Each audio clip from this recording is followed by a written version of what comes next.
आता मुद्दा असा आहे, आजचा विषय झाल्यानंतर सगळ्यांच्या मनातला मुद्दा असेल की मग आता ज्यांनी मतदान केलं, जे डिफेक्टर्स आहेत, जे शिवसेने बंडखोर आहेत, त्या आमदारांच्या मतांचं नेमकं काय? कारण झिरवळांनी ते रेकॉर्डवरती घ्यायला सांगितलेलं आहे. मग उद्या काय होणार? परवा म्हणजे 11 तारखेला काय होणार सुप्रीम कोर्टामध्ये? आता सगळ्यांचे हेच प्रश्न आहेत. एक प्राथमिक अंदाज असा आहे, ज्या अर्थी त्या मतांच्या आधारेच अध्यक्ष निवडले गेले असतील तर उद्या काय होणार आहे जवळपास निश्चित आहे. तसं होईल का? नियम काय सांगतो आणि वास्तव काय होईल? Politics is art of possibility आपण बघणार आहोत. माझ्यासोबत इकडे जयंत माइंडकर आहेत, त्यांचंही स्वागत. मी पुन्हा एकदा सगळ्या गेस्टची ओळख करून देतो. माझ्यासोबत इकडे सम्राट फडणीस आहेत, पुण्याहून सकाळचे संपादक. पाठकजी सुद्धा आहेत, तरुण भारतचे माजी संपादक राहिलेले आहेत आणि संघाचे विचारक आहेत. तिघांचंही स्वागत. पहिल्यांदा मी एक बेसिक प्रतिक्रिया घेतो सगळ्यांच्या की आता ज्या घडामोडी घडलेल्या आहेत त्याच्यामुळे आपल्या समोर जे 3 प्रश्न आहेत, आमदारांच्या मतांचं काय होणार, त्यांच्यावरच्या कारवाईचं काय होणार आणि मग या शिंदे गटाचं काय होणार, त्या 3 बद्दल पहिल्यांदा कमेंट्स घेऊयात आपण. मी पाठक यांच्यापासून सुरुवात करतो. पहिल्यांदा पाठकजी. नमस्कार. नमस्कार. मला स्वतःला असं वाटतं की विधानसभेचे अध्यक्ष निवडल्या गेल्यावर हा सगळा प्रश्न आता अपात्र ठरवण्याचा जो विषय हा अध्यक्षांकडे जाणार आहे. बरं.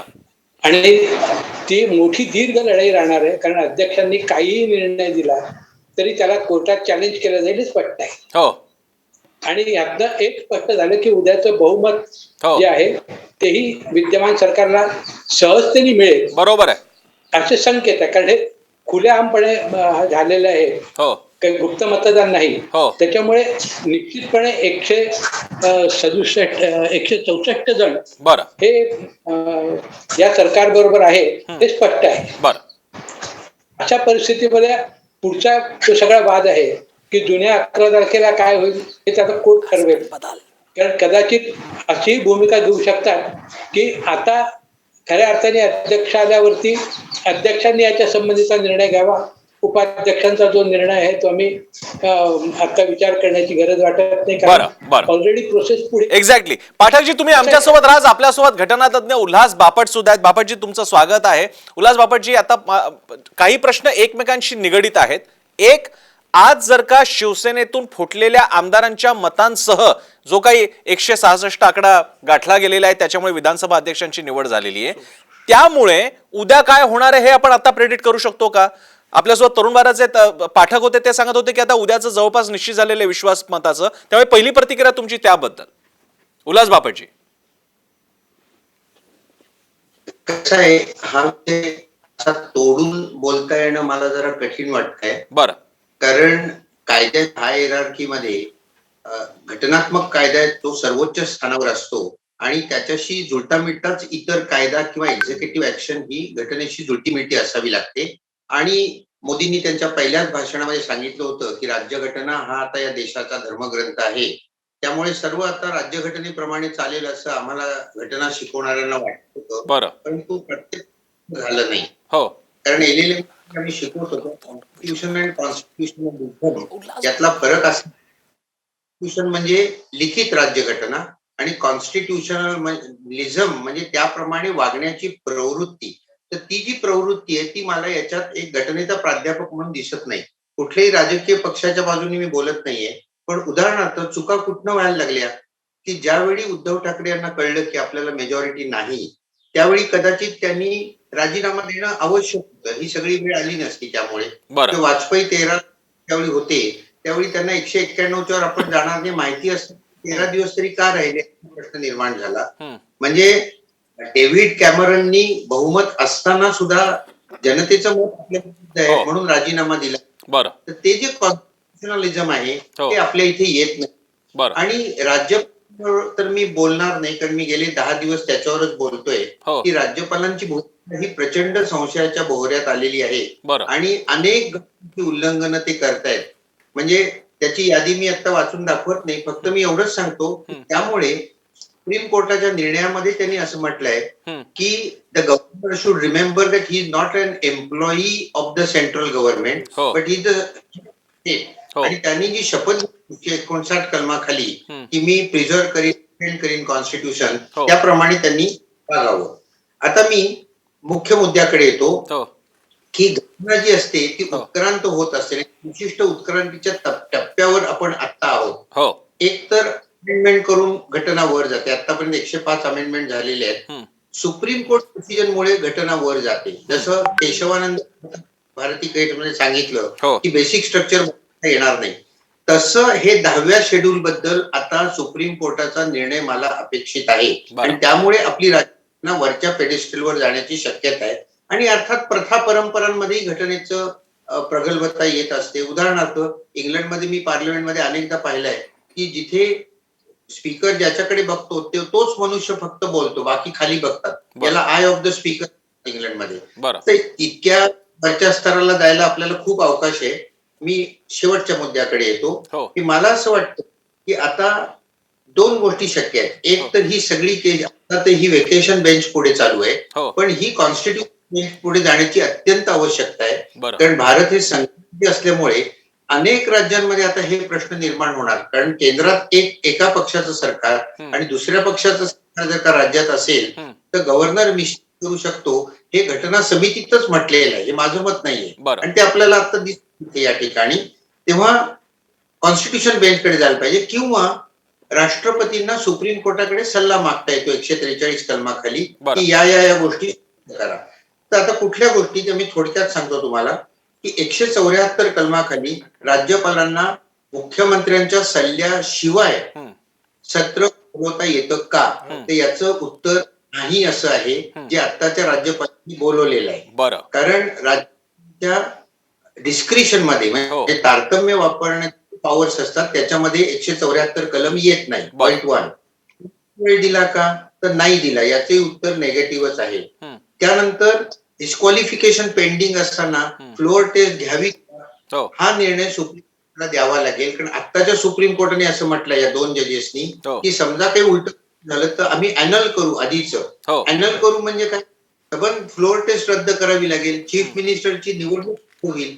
हे असं करण्यापेक्षा हेच फ्लोअर टेस्ट जर का पुढे ढकलली असती डिस्क्वालिफिकेशन निकाल लागेपर्यंत, तर ते जास्त चांगलं झालं असतं. आणि पार्लमेंट सिस्टीम हा बेसिक स्ट्रक्चरचा भाग धरलाय, ज्याच्यामध्ये इंग्लंडमध्ये जसं पंतप्रधानांचा सल्ला राणीवर बंधनकारक असतो किंवा आपल्या पंतप्रधानांचा सल्ला हा राष्ट्रपतींवर बंधनकारक असतो, तसाच राज्यामध्ये चीफ मिनिस्टरचा सल्ला हा गव्हर्नरवर बंधनकारक असतो. इथे उलट चाललंय, गव्हर्नरच चीफ मिनिस्टरवर त्यांचे निर्णय लागतायत. तेव्हा कुठेतरी 10व्या शेड्यूलचा प्रचंड विचार व्हायला पाहिजे. 10व्या शेड्यूलमध्ये आता हे शेवटचं माझं वाक्य की दुसऱ्या परिच्छेदात असं म्हटलंय की एखाद्यानी आपणहून पक्ष सोडला किंवा दुसऱ्या कलमात म्हटलंय की जर का पक्षाच्या आदेशाच्या विरुद्ध मतदान केलं किंवा अब्स्टेन केलं तर तो डिस्क्वालिफाय. याला जे 3 अपवाद होते त्यातला स्प्लिट अपवाद गेला. आता तो घटना दुरुस्ती 91 काढून टाकला आपण 2003 मध्ये, म्हणजे वाजपेयी असताना. आणि दुसरा तो मर्जर आहे, तिसरा स्पीकरचा आहे. तर आता आपला जो विषय चाललाय तो मर्जरचा चाललाय. तर याच्यामध्ये आता जे घडतंय ते घटनेप्रमाणे चाललंय का याचा विचार सुप्रीम कोर्टाला करावा लागेल. कारण त्यात असं म्हटलंय की जेव्हा पक्ष ठरवतो विलीन व्हायचं, आता पक्ष कुठे, शिवसेना आहे, हे बाहेर पडलेले लोक जे आहेत तो पक्ष नाहीये. पक्ष कोण आहे हे ठरवण्याचा आधार स्पीकरला किंवा सुप्रीम कोर्टाला नाहीये, तो इलेक्शन कमिशनला आहे. त्यांच्याकडे अर्ज करतो आणि इलेक्शन कमिशन पॉलिटिकल पार्टीला रेकॉग्निशन देतं किंवा त्यांचं चिन्ह पण ठरवतं. तेव्हा हे बाहेर पडलेला गट आहे, हा पक्ष नाही. हा पहिला मुद्दा. शिवसेनेनी विलिनीकरणाचा निर्णय घेतलेला नाही, मग बाहेर पडलेला त्याचं कायदेशीर अस्तित्व काय आहे. 2/3 बाहेर पडलं मला मान्य आहे, परंतु ते विलीन झाले कुठेच. त्यामुळे व्ह्यू तर असा आहे, म्हणजे लोकसभेच्याच सेक्रेटरी जनरलनी मागच्या घेतलेला आहे की हे सगळे डिस्क्वालिफाय होत आहेत. पण समजा हे डिस्क्वालिफाय झाले नाही आणि जर का हे आहेत असं धरलं तर यांचा पक्ष कुठलाही ठरवावा लागेल. कारण आत्ताचा जो पक्ष आहे तो शिवसेना ठाकरेंकडे आहे, त्यांनी व्हीप काढलेला. हा व्हीप यांच्या बंधनकारक आहे का हे सुप्रीम कोर्टाला ठरवावं लागेल, नाही तर हे सगळेच डिस्क्वालिफाय होतील. आणि तसे जर का झाले तर पुढचं सगळंच गणित बदलेल ना. कारण सुप्रीम कोर्ट की जर का याचा निर्णय विरुद्ध लागला तर आम्ही रेट्रोस्पेक्ट हे सगळं रद्द करू. म्हणजे मग ही टेस्ट पण रद्द झाली, चीफ मिनिस्टरची पण रद्द झाली. मग एवढं सगळं करण्यापेक्षा थोडासा धीर धरून जर का 15 दिवस पुढे घेतली असती टेस्ट आणि याचा विचार आधी केला असता तर मला असं वाटतं की जास्त चांगलं झालं असतं. मी पुन्हा सांगतो, कारण माझ्या गेल्या 10 दिवसाच्या बोलण्यावरनं खूप लोकांचा असा समज होतोय की मी कुठल्या तरी राजकीय पक्षाच्या विरुद्ध बोलतोय की काय, तर तसं अजिबात नाहीये. मी राज्यघटनेशी एकनिष्ठ आहे आणि त्यामुळे राज्यघटनेप्रमाणे जे घडतंय त्याचं अनालिसिस मी करतोय या ठिकाणी. पुन्हा एकदा येतो याच्यातला. आता तुम्ही अगदी कळीच्या मुद्द्यावर बोट ठेवलेलं आहे की या एकनाथ शिंदेच्या आमदारांचं स्टेटस काय आणि ते एकमेकांशी संबंधित आहे. एक, उद्या त्यांच्या विरोधात, कारण हे रेकॉर्डवरती आलेले, त्यांनी वोटिंग केलेलं नाहीये, शिवसेनेला व्हीप ओलांडलेला आहे. व्हीप ओलांडलेला आहे हे झिरवळ आणि शिवसेनेचं मत आहे. वेरॅज एकनाथ शिंदेचं म्हणणं की आम्ही शिवसेना आहोत विधिमंडळातली. निवडणूक आयोगाची कक्षा ही विधिमंडळ बाहेरच्या पक्षाच्या निवडणूक प्रक्रियेशी संबंधित आहे का विधिमंडळ पक्षामध्ये सुद्धा निवडणूक आयोग लक्ष देऊ शकतो, याच्याशी सुद्धा पुन्हा भेद येणार आहे. त्यामुळे अनेक कॉन्स्टिट्युशनल बॉडीज एकमेकांच्या समोर उभ्या राहत आहेत. माझा तुम्हाला प्रश्न आहे की आता शिंदे गटासमोर कोणते पर्याय आहेत आणि 11 तारखेसमोर सुप्रीम कोर्टासमोर काय पर्याय असू शकतात? नाही, काय आहे, या अँटी डिफेक्शन लॉ मध्ये अखंड पॉलिटिकल पार्टी असा शब्द वापरलेला आहे. कुठलेले लोक असा शब्द वापरलेला नाहीये. त्यामुळे पॉलिटिकल पार्टी कुठली आहे तर शिवसेनाच आहे. आता त्यांचा व्हीप जर उल्लंघन केलेलं असेल तर ते डिस्क्वालिफाय होतील. आता हे सुप्रीम कोर्ट ठरवेल. मला जे दिसतंय ते म्हणतोय इथे, प्रत्यक्ष आता सुद्धा सुप्रीम कोर्ट फ्लोअर टेस्ट घ्या असं म्हणेल असं मला वाटलं नव्हतं, परंतु त्या 2 जजेसनी सांगितलं की घ्या फ्लोअर टेस्ट म्हणून. तेव्हा एक लक्षात घ्या की सुप्रीम कोर्टाने एखादी गोष्ट सांगितली तर ते काही ब्रह्मवाक्य होत नाही किंवा तो काही शेवटचा कायदा होत नाही. सुप्रीम कोर्ट स्वतःचेच निर्णय अनेक वेळा बदलतं. घटना दुरुस्ती करण्याचा अधिकार जो आहे संसदेचा तो किती आहे याच्याबद्दल 4 वेळा सुप्रीम कोर्टाने निर्णय बदललाय आणि शेवट केशवानंद भारती खटल्यात सांगितलं की कुठलाही भाग बदलता येईल परंतु बेसिक स्ट्रक्चर बदलता येणार नाही. आणि बेसिक स्ट्रक्चर कुठलं तर ते म्हणाले आम्ही ठरवते बेसिक स्ट्रक्चर. म्हणजे सर्व अधिकार जो आहे तो पार्लमेंटरी सॉव्हरेंटीकडनं कॉन्स्टिट्युशनल आणि ज्युडिशियल सॉव्हरेंटीकडे त्यांनी नेला. म्हणजे घटना ते करू शकतात. तेव्हा आता पुढे सुप्रीम कोर्ट 5 एक लक्षात घ्या की हा निर्णय 2 जजेस आहे आणि माझं म्हणणं असं आहे कॉन्स्टिट्यूशन बेंच पाहिजे. जसं बोबडे 9 जजेसनी ठरवलं की शेवट आहे की नाही हे फ्लोअर ऑफ द लेजिस्लेचरवर ठरलं पाहिजे. तसं आता अँटी डिफेक्शन लॉचा अर्थ हा सुप्रीम कोर्टाने लावायला पाहिजे असं मला वाटतं. नाही तर तोपर्यंत गोंधळ चालू राहतील आणि हा जो घोडे राजकारणावर कधीच बोलत नाही, पण कुठलाच काहीतरी असल्याशिवाय लोक सोडत नाही, ते उघडत नाही अगदी. पण बोल बापट सर, तुम्ही आमच्यासोबत राज. माझ्यासोबत सम्राट फडणीस सुद्धा आहेत, सकाळचे संपादक. सम्राट, तुमचा टेक. आता बापट सरांनी प्रसन्न पॉलिटिकल लिगल बाजू सांगितलेल्या आहेत. मला असं वाटतं त्याच्या आत्ताच्या एकूण घडामोडींमध्ये 2 बाजू येतात. एक म्हणजे पब्लिक परसेप्शन तयार करणं, राजकीय परसेप्शन तयार करणं, आणि दुसरं कायद्याची लढाई चालणं. कायद्याच्या लढाईबद्दल बापट साहेब म्हटले त्याच्यात कुठल्याही प्रकारचा बदल अपेक्षित नाही, तो तसाच होत राहील. पण आजच्या एकूण कॉमन परसेप्शन म्हणून बघितलं तर आज लोकांच्या दृष्टीनं विधानसभेच्या अध्यक्षाची निवड ही सुद्धा एक प्रकारे फ्लोअर टेस्ट होती, ज्याच्यामध्ये एकनाथ शिंदेचा शिवसेनेचा गट आणि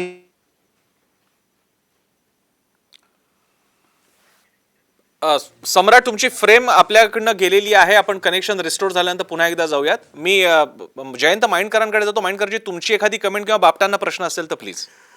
नाही बापट, खरं तर धन्यवाद. तुम्ही ज्या पद्धतीने ज्या सहजतेने सोप्या शब्दात कॉमन मॅन करता तुम्ही जे काही सांगितलं त्याच्याबद्दल.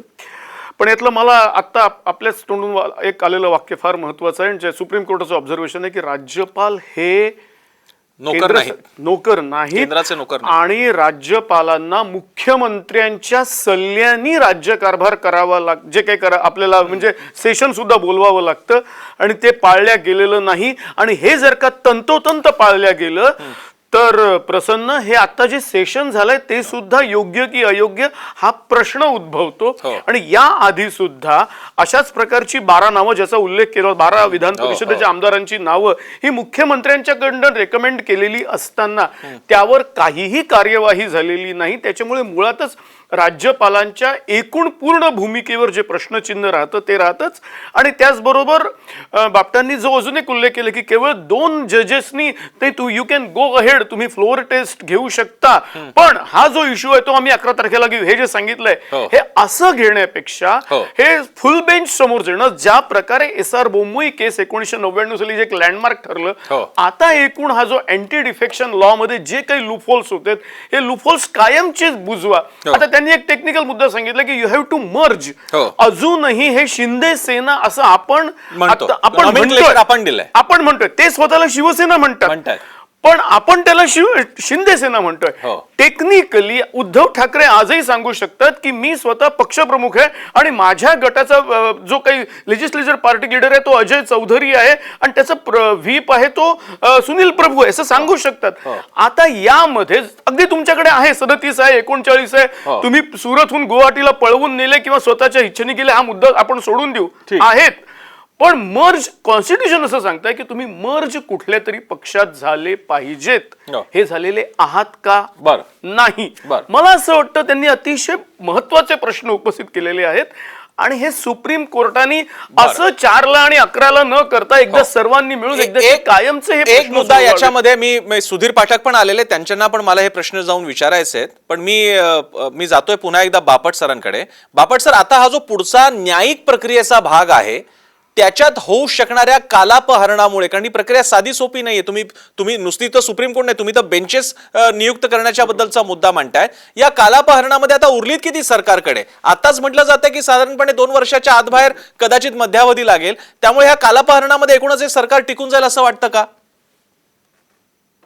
नाही, हा प्रश्न तुमचा खूपच अवघड आहे याचं उत्तर देणं, कारण आपलं सुप्रीम कोर्ट काही वेळा रात्री बसूनही पटकन निर्णय देतं आणि काही वेळा 1-2 वर्ष झाली तरी निर्णय देत नाही आणि ते फार महत्वाचे असतात. उदाहरणार्थ माझ्या दृष्टीने, पुन्हा मी पक्षाच्या बाजूने बोलत नाहीये, घटनेच्या बाजूने बोलतोय, की CAA हा जो कायदा केलेला आहे हा पूर्णपणे घटनाबाह्य कायदा आहे. तेव्हा तो घटनात्मक आहे का घटनाबाह्य आहे हे ठरवायला यांना 1.5 वर्ष लागत असेल, कारण आपला देश जो आहे बेसिक फीचर सेक्युलरिझम असल्यामुळे सिटिझनशिपच्या मध्ये धर्म आणता येत नाही. हा अगदी शब्दामध्ये घटनेत लिहिलेला आहे. असं असताना CAA पास झालाय, तो घटनाबाह्य दुसऱ्या दिवशी ठरवायला पाहिजे होता. किंवा 370 कलम जे रद्द झालाय तो राजकीय प्रश्न आहे, त्याच्यात मी अजिबात जाणार नाही, पण ज्या रीतीने ते प्रोसिजर जो वापरलाय रद्द करण्याचा तो घटनेत बसतो नाही हे सुद्धा सुप्रीम कोर्टासमोर आहे, त्याच्यावरही सुप्रीम कोर्ट निर्णय देत नाहीये. 2 वर्ष झाली आता या. तेव्हा तुम्ही म्हणता तसं याचा निर्णय 2 वर्षांनी लागणार असेल तर तोपर्यंत हे रद्दच होणार आहे, असं अनेक ठिकाणी झालेलं आहे. आणि सुप्रीम कोर्टात वेळ लागतो, हाच बरोबर ज्युडिशियल सिस्टीमचा फार मोठा दोष आहे, विशेषतः केसेसमध्ये. साध्या केसमध्ये सिव्हिल 5 वर्ष अगदी ठीक आहे, पण पॉलिटिकल केस हे धोकादायक ठरतं. सुधीर पाठकांकडे जाण्यापूर्वी बापट सर, आणखी मुद्दा मला याच्यामध्ये ज्या 3 एजन्सीज दिसत आहेत की जे पुढच्या याच्यात फार महत्वाच्या डिसिजन मेकर असतील, 1 विधानसभा अध्यक्ष, 2 राज्यपाल, 3 निवडणूक आयोग, 4 सुप्रीम कोर्ट, या 4 घटकांपैकी सर्वाधिक डिसायसिव्ह कोण ठरतील? कारण याच्यातल्या सुप्रीम कोर्ट आणि निवडणूक आयोग या तरी स्वायत्त संस्था आहेत, वेळेस राज्यपाल, विधानसभा अध्यक्ष यांना काही एक पॉलिटिकल रंग असू शकतो आणि तो मानला जातो, तो कोणीच नाकारत नाही. वेळेस सुप्रीम कोर्ट आणि निवडणूक आयोग तसे नाहीयेत. तर या 4 पोल्स पैकी कोणता पोल सर्वाधिक महत्वाचा ठरेल? हा मला विचारलेला प्रश्न. हो बापट सर, तुम्हाला? नाही, माझ्या मते शेवट the final interpreter of the constitution is the supreme court of India. त्यामुळे महत्वाचं सुप्रीम कोर्ट ठरणार, त्याच्या लगेच खाली इलेक्शन कमिशन ठरणार आणि गव्हर्नर 155 कलमाखाली त्यांना राष्ट्रपती नेमतात पंतप्रधानांच्या सांगण्यावरून आणि ते राष्ट्रपतींची मर्जी असेपर्यंत 156 कलमाखाली राहतात, म्हणजे पंतप्रधानांची मर्जी असेपर्यंत. त्यामुळे इंदिरा गांधींच्या काळापासून आतापर्यंत मोदींच्या काळापर्यंत प्रत्येक गव्हर्नर हा पंतप्रधानांची मर्जी राखायचा प्रयत्न करतो. तेव्हा आपण राज्यपाल विषय सोडूनच देऊ ना, तो राजकीयच असणार. बरं, मी उल्हास बापटजी आपण किती वेळ पुढे असेल मला माहिती नाही, पण मी परत तुमच्याकडे येण्याचा प्रयत्न करतो. एक प्रश्न राहिलेला, मी सुधीर पाठक यांच्याकडे जातो. सुधीर पाठकजी, घटना तज्ज्ञ असलेले उल्हास बापट यांनी काही मूलभूत प्रश्न उपस्थित केलेत. एक, मुख्यमंत्र्यांनी सल्ला दिलेले नसताना अधिवेशन बोलावणे, डिफेक्शनच्या बाबतीत निर्णय झालेला नसताना ज्या आमदारांच्या बाबतीत म्हणजे आक्षेप आहेत त्यांच्याद्वारे मिळालेल्या मतांद्वारे अध्यक्षांची निवड, आणि हे झाल्यानंतर बहुमताची चाचणी कोणाद्वारे, की ज्या सदस्यांनी मुळात मतदान करून टाकलेलं आहे, आणि त्याच्या पलीकडे जो 11ला निर्णय लागणार सुप्रीम कोर्टात. तर या प्रक्रियेच्या मुळे हे सगळं टाळता आलं नसतं का? पक्षांनीच पुढाकार घेतला असता ते टाळता आलं नसतं का? नाही, टाळता आलं असतं की नाही हा पुन्हा दुसरा प्रश्न आहे. विषय असा स्पष्ट आहे की SR बोंबई प्रकरणाने जे सांगितलं आहे की विधानसभेच्या फ्लोअरवरच आपली सत्ता सिद्ध केली पाहिजे, बहुमत सिद्ध केलं पाहिजे, आणि म्हणून त्या अंगाने झालंय. आता एक लक्षात घेतलं पाहिजे की या सगळ्या अतिशय प्रदीर्घ काळ चालणाऱ्या न्यायालयीन प्रक्रिया ज्या SR बोंबईचा आपण वारंवार उल्लेख करतो, तो खटला जो निकालात निघाला त्यावेळेला SR बोंबईची ही टर्म तर संपलीच होती. त्याच्यानंतर आलेलं सरकारही पुढचं 5 वर्षाचं सरकारही संपलं होतं, आणि मग SR बोंबई प्रकरणाचा निकाल लागला. तसं याही प्रकरणात होईल. यातला एक एक टप्प्यात आपल्याला लक्षात घ्यावं लागेल की आता विधानसभा अध्यक्ष आल्यामुळे अपात्रतेचा निर्णय घेण्याचा अधिकार हा अध्यक्षांकडे राहणार. बरं, आणि मग अध्यक्षांनी काय निर्णय घेतो हा पुन्हा कोर्टात जाणारच आहे. काही निर्णय घेतात either this way or that. आणि या सगळ्यात पुन्हा बापट साहेबांनी सांगितलं तो महत्वाचं आहे की सुप्रीम कोर्ट जर विलंब लावत असेल तर किती काळ जाऊ द्यायचा, शेवटी या कोणावर तरी विश्वास आपल्याला ठेवावाच लागेल. ठीक आहे. आपण सर्वोच्च म्हणजे पाठकजी सगळ्या कायद्यांच्या पलीकडे, म्हणजे मला जेवढं मी कायद्याबद्दल अगदी थोडंसं वाचलं असेल, सगळ्या कायद्यांच्या मागे नैतिकतेचं तत्व असतं. नैतिकतेचं तत्व नसेल, बाकी शब्द बंबाळ काही कायदे असू शकतात, एक मूलभूत नैतिकता प्रोटेक्ट करण्याचा प्रयत्न होतो. तुम्ही सगळ्यांनी जे सांगितलं त्याच्यावर मला कळते ते इतकंच की शेवटी या विधिमंडळाने, इथे बसलेल्या लोकांनी, मग अध्यक्ष असतील, आपण सगळ्यांनी हे ठरवावं लागेल की ज्याची औपचारिकता, अधिकृतता ठरली नाहीये त्या सभागृहाने, त्या सदस्यांनी मतदान करायचे, निर्णय घ्यायचे, अध्यक्ष निवडायचा, सुप्रीम कोर्टाचा निर्णय येईपर्यंत सभागृह चालू ठेवायचंय, कायदे बनवायचे. हे चालणार आहे का महाराष्ट्रामध्ये? मी सम्राटकडे जातो. सम्राटचा मगाचा मुद्दा राहिला होता. सम्राट, मी प्रसन्न असं म्हणत होतो की एक 2 प्रकारची आता लढाई सुरू आहे. एक न्यायालयीन लढाई चालू असणार आणि एक परसेप्शनची. विधिमंडळाच्या आजच्या निर्णयानं परसेप्शनच्या लढाईमध्ये शिवसेनेचा एकनाथ शिंदे गट आणि भाजप यांनी बाजी मारली. कारण ज्या पद्धतीचं कामकाज आता चाललं त्यावरून असं कटुता जी अपेक्षित होती, आता अगदी उद्धव ठाकरेंच्या शेवटच्या भाषणामध्ये रक्तरंजित रस्ते होतील असं काही घडलं. सभागृह चाललं, सभागृहांमध्ये परस्परांचं अभिनंदन केलं गेलं, आणि नार्वेकरांच्या अध्यक्ष निवड झाल्यानंतरची भाषणं बघितली तर हे एका दिशेनं राजकीय परसेप्शनच्या लढाईमध्ये महाविकास आघाडी म्हणून आता जे काही उरलेले घटक आहेत त्यांनी सपशेल माघार घेतल्याचं चित्र आता उभं राहिलं. कायदेशीर लढाईमध्ये पुन्हा बदलेल का माहित नाही, पण आजची जी लढाई होती, कारण याच्यानंतर 2 दिवसांमध्ये विधान परिषदेच्या अध्यक्षांची निवड, सभापतींची निवडही करावी लागणार आहे. अशा वेळी पुन्हा हीच लढाई होणार आहे. त्यावेळी सुद्धा न्यायालयाचा निकाल हातात नसणार आहे. त्यामुळे विधानसभेचा अध्यक्ष आणि विधान परिषदेचे सभापती या 2 लढाया एकदा एकनाथ शिंदे गटानं जिंकल्या की त्याच्यानंतरच्या पुढच्या न्यायालयीन लढाईमध्ये याच गोष्टी पुढे करून न्यायालयाच्या निकालाबद्दल, म्हणजे न्यायालयात सामना केला जाईल असं मला वाटतंय. प्रसन्न, मी पुन्हा एकदा बापटांकडे जातो. मी बापट यांच्याकडे सारखं यासाठी जातोय कारण त्यांच्याकडे वेळ मर्यादित आहे आणि ते जाणार आहे, त्यांनी यापूर्वीच सांगितलेलं आहे. बापट सर, आणखी एक मुद्दा उपस्थित होतो तो फारच गमतीदार मुद्दा आहे की जर का एकनाथ शिंदे यांच्या गटाला अधिकृतता प्राप्त झाली, आपण हायपोथेटिकलच बोलतोय, तर असं चित्र बघायला मिळेल की एकनाथ शिंदे त्यांनी नेमलेले प्रतोद हे आदित्य ठाकरे आणि शिवसेनेच्या 16 आमदारांवरती कारवाई करतील, त्यांना डिक्टेट करतील, आणि मग मनाने विरोधात असलेल्या आदित्य ठाकरे आणि शिवसेना चमूला सत्ताधाऱ्यांबरोबर बसावं लागेल एकनाथ शिंदेबरोबर, असं काहीतरी चित्र तयार होईल?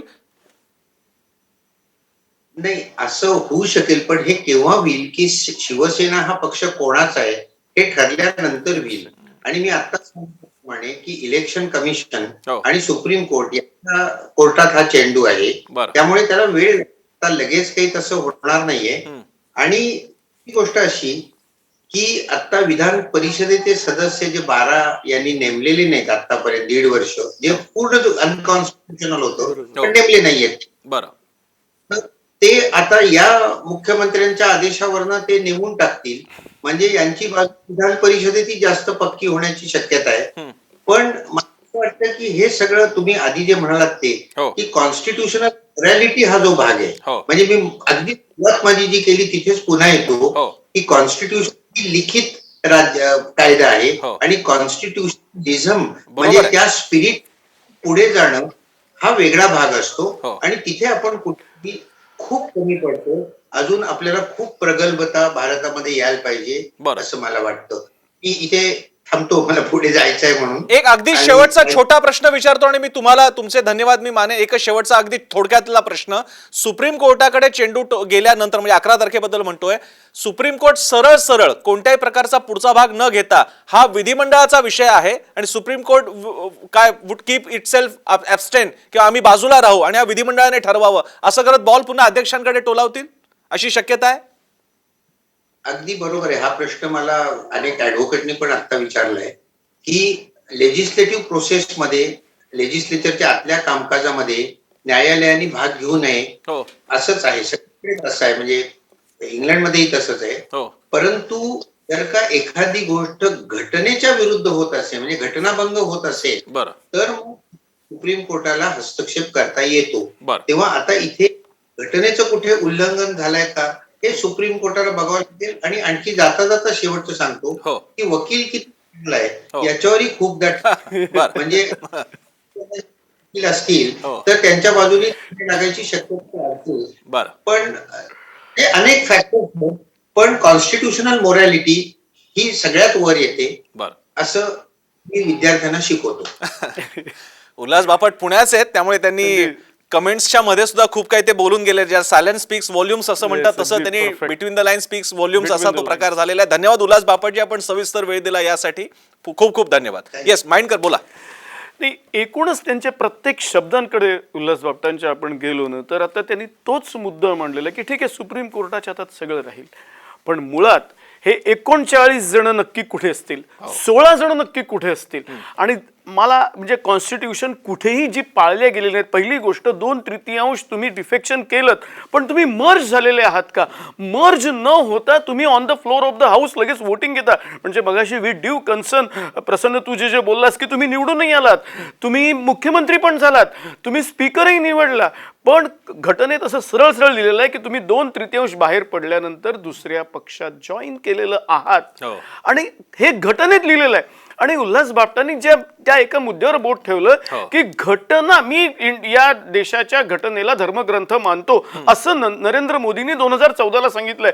मग या धर्मग्रंथातल्या लिहिलेल्या या कायद्या, या कलमानुसार आपण गेलेलो आहे का? आणि अजूनही टेक्निकली ते 2/3 कोणातही मर्ज झालेलं नाहीये. एकदा सम्राटकडे जातो. सम्राट, कायद्याचा केस पडत राहील आणि काही गोष्टी आता थेट सुप्रीम कोर्टापर्यंत जाणार आहेत, पण याच्यानंतर शिवसेनेचं असतील, आता पुढची लढाई ही शिवसेना पक्ष कुणाचा, महापालिका निवडणुकांवर काय परिणाम होणार आणि पुढचे वाढून ठेवलेल्या विधानसभा बाकीच्या गोष्टी कशा प्रकारे बघतोय? आताच बातम्या येत आहेत, आता आढळराव पाटील आहेत की नाहीत, सामनाची बातमी शिवसेना करेक्ट करते, पत्रक काढते, काय चाललंय?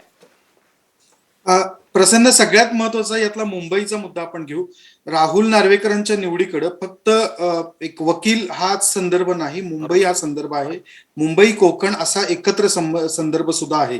नार्वेकरांचा इतर 2 पक्षांमधला आधीचा वावर, म्हणजे शिवसेनेमध्ये त्यांनी केलेली सुरुवात, मग राष्ट्रवादीमध्ये आलेले, त्यांनी मावळ लोकसभा निवडणूक लढवलेली होती, राष्ट्रवादीकडून सुद्धा त्यांनी विधान म्हणजे काम केलेलं आहे.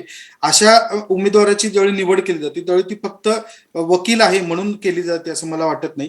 त्याच्या मागे देवेंद्र फडणवीसांचं भाषण जर व्यवस्थित ऐकलं तर त्या भाषणामध्ये मुंबई हा संदर्भ येऊन गेला. मुंबईमध्ये त्यांचं स्वतःचं कसं नार्वेकरांचं काम आहे हा येऊन गेला. विधिमंडळातल्या घटनांचा, कामकाजाचा जो आता लोकांपर्यंत पोहोचतं त्यातून होणारा मुंबई महापालिकेचा परिणाम हा सुद्धा आत्ताच्या एकूण निवडीमध्ये गृहीत धरला गेलेला आहे आणि तो दृष्टिकोन ठेवूनच आत्ताची निवड झाली आहे असं मला वाटतंय. मुंबई महापालिका म्हणजे विधिमंडळातली लढाई चालू राहील. कायदा आणि संख्याबळाच्या लढाईमध्ये आता तरी एकनाथ शिंदे गट खूप मोठ्या प्रमाणावर पुढे आहे. कायद्याची लढाई सुरू राहील, पण त्याच वेळी तिसरी लढाई जी असणार आहे ती महापालिका निवडणुकांची असणार आहे आणि त्याची सुरुवात नार्वेकरांच्या आजच्या निवडीनं झाली असं मला वाटतंय. प्रसन्न. खरंय, नार्वेकरांची निवड ही त्या दृष्टीने सुद्धा बघावी लागेल. मुंबईसाठी जोर लावलेला आहे. एकनाथ शिंदे आहेत आणि मुंबई ठाणे MMRD रिजन मधला, म्हणजे उद्धव ठाकरे मुंबईचे हे एका अर्थानं खरं आहे. त्याच्या आधी मनोहर जोशी सुद्धा मुंबईचेच मुख्यमंत्री मानले जात होते, पण एकनाथ शिंदे असणं याला वेगळं महत्व आहे आणि आता नार्वेकर अध्यक्षपदी असतील. मी शेवटच्या 2 कमेंट्स घेतो. पहिल्यांदा मी जातो पुन्हा एकदा पाठक यांच्याकडे. पाठकजी, मगाशी जे बापट म्हणाले होते तेच थोडं पुढे घेऊन जातो. गोष्टी प्रघाताच्या आहेत. सगळ्या गोष्टी फक्त नियमाच्या नसतात. नियम काही प्रघात आणि संकेतांचं कोडिफिकेशन म्हणजे नियम असतं. जे चाललंय ते लोकशाहीला धरून चाललंय का पाठकजी? काय मत आहे आपलं? नाही, याच्यातला का मर्ज झाला नाही हा जो विषय चाललेला आहे त्याचं उत्तर स्पष्ट आहे की आम्हीच खरी शिवसेना आहोत हे सिद्ध करण्यासाठी म्हणून कोणात मर्ज झालेले नाही. आणि आम्हीच जर खरी शिवसेना आहोत हा दावा जर निवडणूक आयोगाने मान्य केला तर हा सगळ्यात प्रश्न संपतो. आणि म्हणून त्याच्यासाठी सगळी मला वाटतं की एकनाथ शिंदेच्या आणि त्या गटाची धावपळ सुरू असेल. आणि हा जो कोणाबरोबर मर्ज न होणं हा जो भाग आहे हा त्याच्याशी आपण जोडून पाहायला पाहिजे. आणि मग एकदा तो निर्णय झाला की हे सगळे निर्णय आपोआप सुटतात असं होतं. आता हे प्रघाताप्रमाणे आहे का? तर प्रघाताप्रमाणे निश्चितपणे आपल्याला म्हणतात की 2/3 लोक बाजूला झालेले आहेत, जे जवळजवळ अशक्य मानला जातं. आतापर्यंत 2/3 लोक कधीही झाले नाहीत. त्यांनी राजीनामे दिले, जागांची संख्या कमी झाली, सगळे सत्तांतर जे झाले त्याचे, पण 2/3 मेजॉरिटी बाहेर पडलेली आहे एका पक्षाची. हे पहिल्यांदा सिद्ध झालेलं. त्या अर्थाने याच्याकडे वेगळं ज्याला बंड म्हणता येईल, वेगळ्या भावनांचा उद्रेक म्हणता येईल, या अंगाने बघितलं पाहिजे.